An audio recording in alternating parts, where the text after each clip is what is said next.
జై power star, జై జగన్, జై పవర్ స్టార్. మనకు ఉన్న ఊరు చాలండి బాబు, రాజధాని లేదు. నేను అదే చెప్తున్నాండి, మన క్యాపిటల్ అవసరం లేదండి. ఇప్పుడు అంతా ఇసుక అమ్ముకుంటున్నానండి మొత్తం అంతా.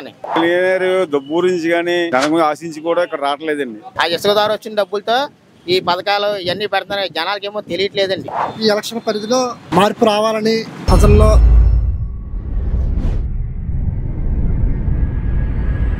వంగ గీత గారే రావాలి ఇక్కడ. ఎందుకంటే ఆవిడ చాలా చేసింది ఇక్కడ. వర్మ గారు చేశారు కాదంటలేదు, పని పవన్ కళ్యాణ్ వచ్చి ఉంటాడో ఉండడో ఎవరికి తెలియదు. ఇక్కడ పవన్ కళ్యాణ్ రావడం కూడా మంచిదే, మరి ఆయన చేస్తారంటే పర్వాలేదు. ఆయన చెయ్యాలి కాబట్టి పోనీ ఈసారి అవకాశం ఆయనకు వస్తే మంచిదే. మరి పవన్ కళ్యాణ్ రావడం మంచిదే, చేస్తానంటే ఆవిడ కాదంటాడు.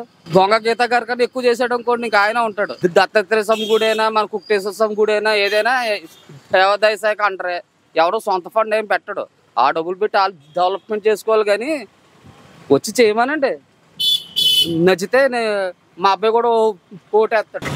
మనకు ఉన్న ఊరు చాలండి బాబు, రాజధాని లేదు మనకి. నేను అదే చెప్తున్నాండి, మన క్యాపిటల్ అవసరం లేదండి. మనకి ఉన్న మనకి ఇక్కడ వైజాగ్ ఒకటే దగ్గర రాజమండ్రి చేసినా నేను ఒప్పుకుంటాను. పేరు కదా అలాగా, వాళ్ళకి ఏమి ఉంటాయి కదా. మనం వీళ్ళు చేసేద్దామన్నా అది అవుతుంది. అదంతా సెంట్రల్ గవర్నమెంట్, అది వీళ్ళు స్టేట్ గవర్నమెంటో లేదో చేసేద్దాం అంటే ఏది అవ్వదు. వర్షాపున టైము అన్ని పార్టీలు గెలిచినప్పుడు ప్రజారాజ్యం పార్టీ కలిసి ఒక షట్టర్కి రీచ్ చేసింది. అదేవిధంగా ఈరోజు కూడా ఈ ఎలక్షన్ పరిధిలో మార్పు రావాలని ప్రజల్లో మార్పు రావాలని అలా ఏ విధమైన పిఠాపురం డెవలప్మెంట్ జరగలేదు. మన బ్యాక్ 25 years బ్యాక్ చూసుకుంటే మన పరిస్థితి పిఠాపురం ఎక్కడ వేసిన గొంగలు అక్కడే ఉంది. అంటే పవన్ కళ్యాణ్ రావాలి, పవన్ కళ్యాణ్ ఉండడం వల్లే ప్రత్యేకత ఏర్పడింది నేను అనుకోను. ఆయన ఉండడం వల్ల ఇంకా స్ట్రాంగ్ పడింది. ఆల్ ఓవర్ ఇండియా పిఠాపురం అంటే ఏదో తెలిసింది, ఏదో డెవలప్మెంట్కి ఏదో నిధులు తెస్తాడు, ఏదో విధంగా పిఠాపురాన్ని ఒక రోల్ మోడల్గా చేస్తాడనే భావన ప్రజల్లో ఏర్పడింది అని నేను అనుకుంటున్నాను. రేపు బాగుంటుందని ఆశ మాత్రం ఉంటుంది పిఠాపురం జనానికి. రేపు బాగుంటుందేమో, మన పిల్లలు బాగుంటారేమో అనే భావన మాత్రం ఉంది. పవన్ కళ్యాణ్ గారు వస్తే ప్రతిదీ మనం చెప్పినట్టు చేబురోళ్ళు చెప్పినట్టు 15 పాయింట్లు పిఠాపురం గురించి 15 పాయింట్లు వివరంగా చెప్పడం జరిగింది. అంటే పిఠాపురం పరిధిలో కానీ సరౌండింగ్ పరిధిలో కానీ అలా కొత్తపల్లి, ఉప్పాడ, గొలపోలు, చేబ్రోలు సరౌండింగ్ పరిధిలో ఏ ప్రాబ్లమ్స్ అన్నది క్లారిటీ తెచ్చుకుని అతను ఒక మేనిఫెస్టోని క్రియేట్ చేయడం జరిగింది. ఆ మేనిఫెస్టో ప్రకారం అదొక్క ప్రకారం ఫాలో అయితే చాలు. మాకు ఎవరికి ఆశలు లేవు, విపరీతంగా ఆశలు లేవు, విపరీతంగా కోరికలు కూడా మాకు లేవు. ఆధ్యాత్మికంగా పిఠాపురం డెవలప్ అవ్వాలి, ఆధ్యాత్మికంగా టూరిస్ట్ డెవలప్ అవ్వాలి. ఇక్కడ ఏ విధమైన ఫ్లైఓవర్ కానీ ఏ విధమైన రన్నింగ్ ప్రాసెస్ కానీ ఏ విధంగా జరగలేదు. అది వస్తే జరుగుతుందని భావన. దాని వెనకాల మోడీ గారు ఇప్పుడు సపోర్ట్ ఎక్కువగా ఉంది. ఆయనకి ఆధ్యాత్మిక డెవలప్ చేయాలనే భావన మోడీ గారికి ఎక్కువ ఉండడం వల్ల, ఆ సపోర్ట్ పవన్ కళ్యాణ్ గారు ఎక్కువ ఉండడం వల్ల ఇది డెవలప్ అవుతుంది జరుగుతుంది అండి. సిమెంట్ రోడ్లు, కుళాయిలు గట్రా చాలా బాగా పని చేశారండి. ఇక్కడే కాదండి, ఉప్పాడ, గొల్లపురోలు, పిఠాపురం చాలా మంచి పనులు చేశారండి. ఇప్పుడు వచ్చిన ప్రభుత్వం మరి ఏం చేస్తారు కానండి. ఎక్కువగా పవన్ కళ్యాణ్ రావాలని అనుకుంటున్నారండి. కొత్తగా లేదని కూతురు కానండి. ఇప్పటికైతే వర్మ గారు అయితే చాలా మంచి పనులు చేశారండి. అన్నిటికి వరదలు వస్తారన్న అన్ని ఊర్లకు కూడా సిమెంట్ రోడ్లు, మెరకలు చాలా మంచి పనులు చేశారండి. అభివృద్ధి పనులు చాలా పనులు చేసుకొచ్చారండి. ఇప్పుడు రైతులకు కూడా మునిగిపోయినట్లకి డబ్బులు ఇవ్వడం, ధాన్యం దాచుకుని గొడవంచలు గట్రా కట్టించి మంచి పని చేశారండి. వర్మ గారు రావాలని మేము కోరుకుంటున్నామండి. ఎక్కువ జనసేన వస్తే అభివృద్ధి అవుద్దండి. ఈ జగన్మోహన్ రెడ్డి వచ్చాడే కానీ ఇప్పుడు వచ్చి ఏది అభివృద్ధి జరగలేదు. అందరూ కూడా పేదవాడు అన్నది ఇంకా పేదవాడి కింద ఉండిపోయాడు. ఆయన అభివృద్ధి అన్న చేయలేదు. మొత్తం అంతా కూడా రాష్ట్రం అంతా అప్పులు పడిపోయినట్టు చేశాడండి. క్లియర్ డబ్బు గురించి కానీ దాని గురించి ఆశించి కూడా ఇక్కడ రావట్లేదండి.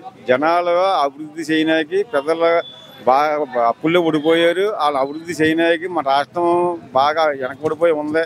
దాన్ని అభివృద్ధి చేయడానికి అనేసి మన పిఠాపురంలో పోటీ చేయడానికి వచ్చారండి. ఆయన సినిమా చేసింది కొన్ని కోట్లు ఇప్పుడు వస్తాయండి.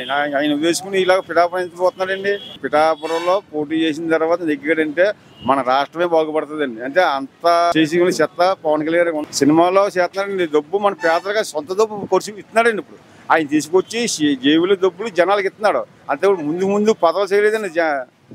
మామూలుగా పవన్ కళ్యాణ్ గారు పదవులు కూడా చేయలేదండి. ఇప్పుడు వచ్చి ఆయన సొంతంగా డబ్బులు సినిమాలో వచ్చినాయి అన్నీ కూడా పెద్దలకు పంచిపెడుతున్నాడండి. అది గురించి పవన్ కళ్యాణ్ వస్తే చాలా అభివృద్ధి అనేది బాగుంటుంది కూడానండి. పిఠాపురంలో వర్మ ఉన్నారంటే జనాల్లో కూడా ఆయన మంచి పేరు ఉందండి. ఆయన ఎప్పుడు డబ్బులు ఆశించడండి. మీరు వేగెత్తే పిలిస్తే మనిషి మా అందుబాటులో ఉంటాడు. తెల్లవారుజాము 4 గంటలకు నియోజకవర్గానికి వచ్చేస్తారండి. ఏ టైంలో వచ్చేయమంటే ఆ టైంలో వచ్చేస్తారు. నియోజకవర్గం 4 గంటలకు వచ్చి మొత్తం అన్ని చక్కబడి ఉంటారండి. వరంవారు అయితే మాత్రం అటువంటి మనిషిని ఇప్పుడు వచ్చి ఎప్పుడు కూడా మేము చూడలేదండి. పిఠాపురంలోని తాడిసిటి రాజాకి 2 నియోజకవర్గాలు ఇచ్చారండి. అలాగే మన ముద్ర పద్మనాభం 2 నియోజకవర్గాలు ఇచ్చారు. ఏంటి పవన్ కళ్యాణ్ గారు అసెంబ్లీకి వెళ్ళి అడుగు పెట్టకూడదు అనేసి జగన్మోహన్ రెడ్డి గారు ఇచ్చిన ఆదేశాన్ని బట్టి వీళ్ళ పని ఏంటండి, వాళ్ళ నియోజకవర్గంలో వాళ్ళు గెలుచుకున్నా చూసుకోవాలా. ఇక్కడికి వచ్చి పవన్ కళ్యాణ్ ఓడించేస్తారంటే ముందు వాళ్ళ నియోజకవర్గం వాళ్ళు గెలుస్తారో చూసుకోవాలా. అయ్యి ఉద్దేశుకుని పవన్ కళ్యాణ్ ఓడించాలని పిఠాపురం నియోజకవర్గంలో వచ్చి కాకినాడ చేసిన వాళ్ళు ఎమ్మెల్యేలు అందరూ కూడా పిఠాపురంలో టార్గెట్ పెట్టుకుని అసెంబ్లీ పంపించకూడదు, 500 కోట్లని సరే ఖర్చు పెట్టించాలా, ఖర్చు పెట్టించారు పవన్ కళ్యాణ్ రాకూడదని జగన్మోహన్ రెడ్డి రాజధాని అయిన తర్వాత పిఠాపురంలో వాళ్ళ పని ఏంటంటే అసలు వాళ్ళు ఏరియా వాళ్ళు చూసుకోవాలా, వాళ్ళు ఎగ్గింది లేక చూసుకోవాలండి. అందుకే పవన్ కళ్యాణ్ ఓడించేస్తే వాళ్ళు వచ్చేస్తే ఇక్కడ ఓడిపోతారండి. వీళ్ళు ప్రజల్లోకి పవన్ కళ్యాణ్ గారు గుండెలు నాటుకుపోండి. ఎంతమంది వచ్చినా సరే పవన్ కళ్యాణ్ గారు నిర్దేనండి 100%. ఇప్పుడు ఈ జగన్ గారి పరిపాలన ఉందండి, చాలా దారుణాలు చూస్తున్నామండి. రోడ్లు బాగుంటలేదండి. ఇక్కడ ఫ్లైఓవర్ బ్రిడ్జ్ శాంక్షన్ చేశారండి. ఫ్లైఓవర్ బ్రిడ్జ్కి ఇంకా శంకుస్థాపన కూడా చేయలేదండి. పిఠాపురం ఏం చేయాలో కూడా అర్థమైన పరిస్థితి అండి. రోడ్లు అయితే మొత్తానికి అస్సలు బాగాలేదండి. ఈ లిక్కర్ షాపులకి వెళ్తున్నారండి జనం, వాళ్ళు ఎంతో బాధపడుతున్నారు. వాళ్ళకి ఫోన్ పేలు కానీ గూగుల్ పేలు కానీ లేకపోని అంతా క్యాష్ అండ్ లిక్విడ్ క్యాష్. ఆ బ్లాక్ మనీ అంతా ఎక్కడికి వెళ్తుందో తెలియట్లేదు. ఇసుక మాఫియా ఉందండి. ఇప్పుడు అంతా ఇసుక అమ్ముకుంటున్నారండి మొత్తం అంతా. ఆ ఇసుక ద్వారా వచ్చిన డబ్బులతో ఈ పథకాలు ఇవన్నీ పెడుతున్నారు. జనాలకి ఏమో తెలియట్లేదండి. ఇప్పుడు ఏం చేయాలో కూడా తెలియని పరిస్థితి అండి. అందుకని పిఠాపురం పవన్ కళ్యాణ్ గారు వచ్చారు కాబట్టి, పవన్ కళ్యాణ్ గారు పోటీ చేస్తున్నారు కాబట్టి ఆయనకి జనం అందరూ సపోర్ట్ చేసి 1,00,000 ఓట్ల మెజార్టీ ఇద్దామని అనుకుంటున్నామండి అందరూ. ప్రతి ఒక్కరు కూడా ఆ మెజార్టీకే ఫిక్స్ అన్నారండి. ఒక ఓటు కూడా చీలిపోకుండా జనం అందరూ ఆయనకే వేద్దామని చూస్తానండి. వర్మ గారు ఇంతకుముందు చేశారండి, పరిపాలన నీట్గా చేశారండి, బాగా చేశారండి. అభ్యంతరం లేకుండా ఇబ్బందులు లేకుండా అన్నింటికి బాగుందండి. ఇప్పుడు ఆయన మద్దతు కూడా ఉంది కాబట్టి అండి మాకు ఎక్కువ సపోర్ట్ తగిలి మేము కూడా ఎదరికెళ్ళిలో చూస్తున్నామండి. పవన్ కళ్యాణ్ గారు వస్తే ఫస్ట్ ఆఫ్ ఆల్ గుళ్ళు డెవలప్ చేస్తా అన్నారండి. దాని నుంచి రోడ్లు పిఠాపురాన్ని ఒక ఆధ్యాత్మిక నగరం కింద, ఆధ్యాత్మిక సిటీ కింద తయారు చేసి చూపెడతా అన్నారండి. ఆయన చేసి పెడతారండి, అందరికీ తెలిసి ఆయన చేస్తారండి. ఎందుకంటే ఆయన జేబులో డబ్బులు తీసే ఖర్చు పెట్టి మనిషి అండి. ఆయన సంపాదించిన డబ్బులే కౌలు రైతులకి వాళ్ళకి ఇచ్చి అన్నీ చేశారండి. దానివల్ల ఆయన చేస్తారండి, మాకు నమ్మకం ఉందండి. కంపల్సరీ చేస్తారండి. ఆయన మంచి వ్యక్తి అండి. ఆయనకి అన్ని సేవా కార్యక్రమాలు, భోజనాలు పెట్టడంలోనే కానీ దేంట్లోనే కాదు అన్ని విధాలుగా పాల్గొంటారండి. జై పవర్ స్టార్, జై చంద్రబాబు నాయుడు గారు, జై వర్మ గారు. పవన్ కళ్యాణ్ని 1,00,000 ఓట్ల మెజార్టీతో నెగ్గించి అసెంబ్లీలో అడిగి పెట్టిస్తాం పిఠాపురం ప్రజలందరూ కలిపి.